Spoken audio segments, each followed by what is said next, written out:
Kita bahas lebih dalam terkait krisis pangan dan kelaparan di jalur Gaza dan serangan Israel yang tidak berhenti meskipun ada bencana kelaparan di sana. Kita bahas bersama Ketua Presidium Mercy, Hadiki Habib. Selamat malam, Pak Hadiki. Assalamualaikum. Waalaikumsalam. Selamat malam, Mas Radi. Ya, Pak Hadiki, sebelum kita tanya soal akses bantuan, saya ingin tahu dulu, mungkin Anda punya informasi dari Gaza atau relasi Anda di Gaza, bagaimana kondisi terakhir di sana saat ini? Ya, situasi kelaparan tentu masih dominan ya terjadi di Gaza dengan harga-harga yang masih melambung tinggi ya karena inflasi dan kebutuhan yang sangat tinggi. Dan mayoritas masyarakat di Gaza tentu saat ini mengalami penurunan berat badan yang signifikan. Malnutrisi ya katanya ya? Ya, malnutrisi tentu terminologi medis ya yang menandakan bahwa adanya gangguan kesehatan akibat ketidakseimbangan nutrisi.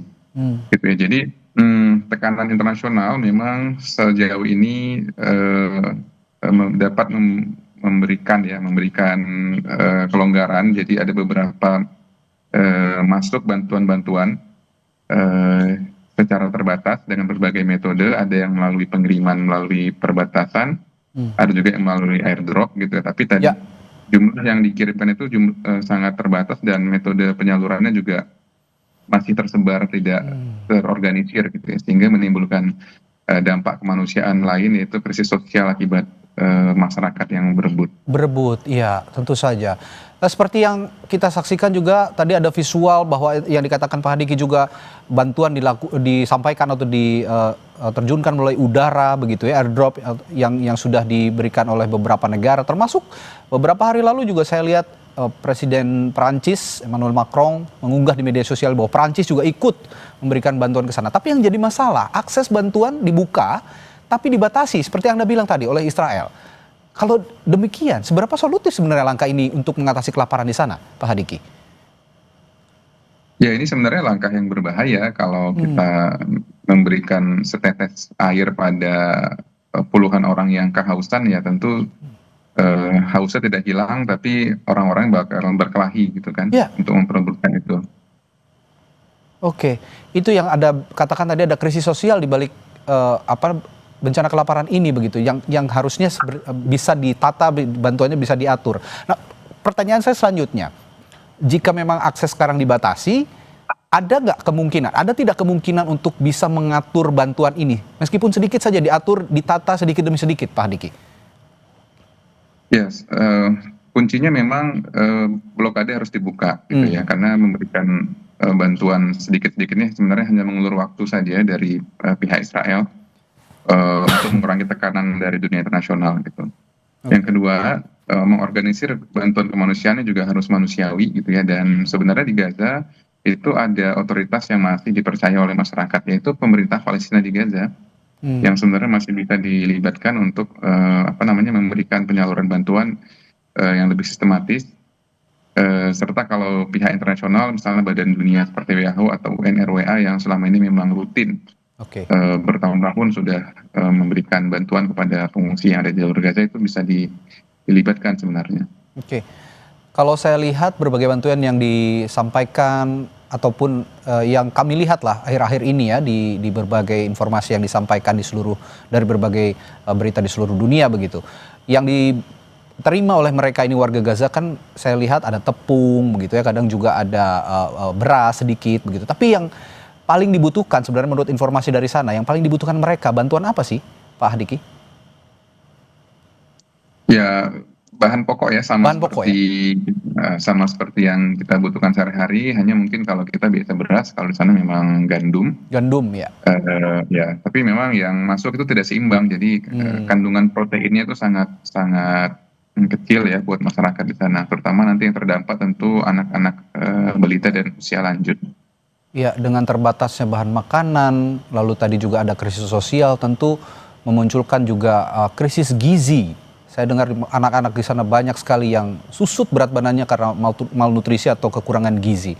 Yang ingin saya tanyakan juga, rencana Mercy selanjutnya, bagaimana Pak Hadiki? Terutama untuk bantuan medis, karena akibat malnutrisi ini pasti akan ada gangguan kesehatan, terutama untuk anak-anak.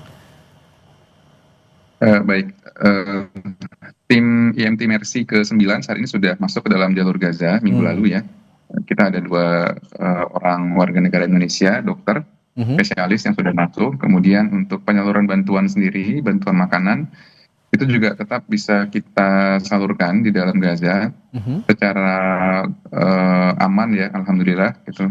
Karena memang kita bekerja sama dengan Kementerian Kesehatan Palestina yang ada di Gaza, kemudian membuat struktur penyalurannya yang memang lebih terlokalisir gitu ya, sehingga tidak dikumpulkan masyarakat ke dalam satu wilayah dengan jumlah bantuan yang terbatas gitu.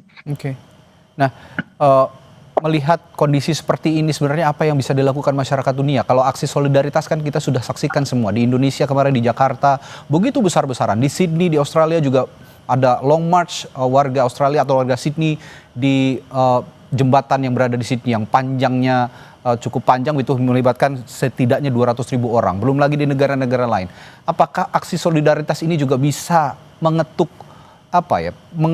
masyarakat dunia atau pemerintah-pemerintah, pemimpin-pemimpin dunia untuk menekan Israel agar bisa sepenuhnya membuka akses untuk pemberian bantuan?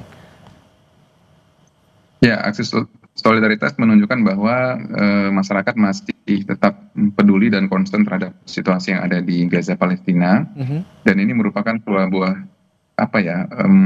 sinyal yang positif, apalagi kalau memang ada keterlibatan negara di dalamnya.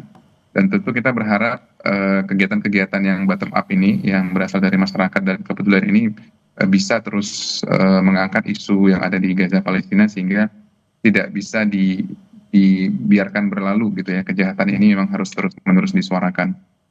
Oke. Selain dengan jalur-jalur formal yang memang bisa dilakukan oleh institusi kenegaraan. Oke, tadi Anda mengatakan ada juga sejumlah dokter ya yang sudah dari Indonesia yang sudah juga masuk di wilayah Gaza dan akan segera memberikan pertolongan, akan memberikan bantuan. Tapi sebenarnya kalau kita mapping, kita melihat mengkategorisasi wilayah-wilayah yang paling banyak membutuhkan bantuan itu di mana di Gaza, Pak Hadiki?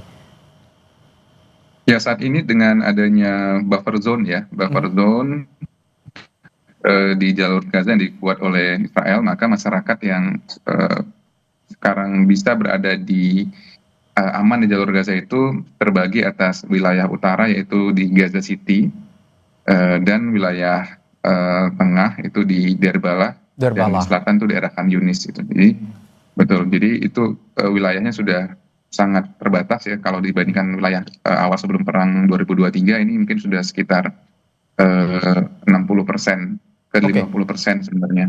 Oke. Nah, terakhir Pak Hadiki, saya dengar juga sebenarnya Israel juga meskipun sekarang Gaza dilanda krisis kelaparan, bencana kemanusiaan, masih ada serangan yang dijatuhkan di sana. Masih ada serangan yang dilancarkan oleh Israel ke jalur Gaza. Nah, tadi Anda mengatakan sudah ada juga beberapa relawan yang hadir di Gaza untuk memberikan pertolongan. Dengan kondisi seperti itu, bagaimana mengakali supaya kita juga sebagai relawan yang mengirimkan relawan juga bisa selamat dari serangan? Ya tentu tim bergerak sesuai dengan protokol dan prosedur yang memang sudah disepakati oleh lembaga internasional melalui koridor kemanusiaan, dan koordinasi ketika ada konflik horizontal itu selalu ada disampaikan oleh tim kemanusiaan yang bertugas di dalam jalur Gaza, bukan hanya dari Indonesia tapi juga dari negara lain gitu. Baik. Meskipun demikian tentu risiko terdampak itu ada, sehingga ya tentunya kita tetap harus berhati-hati dan berdoa selalu dan dukungan dari masyarakat tentunya. Tentu seluruh masyarakat Indonesia juga ikut berdoa bencana kelaparan, bencana kemanusiaan yang terjadi di Gaza yang sudah berlarut-larut ini bisa segera berakhir. Baik, terima kasih Ketua Presidium Mercy Hadiki Habib telah memberikan informasinya di Sapa Indonesia Malam.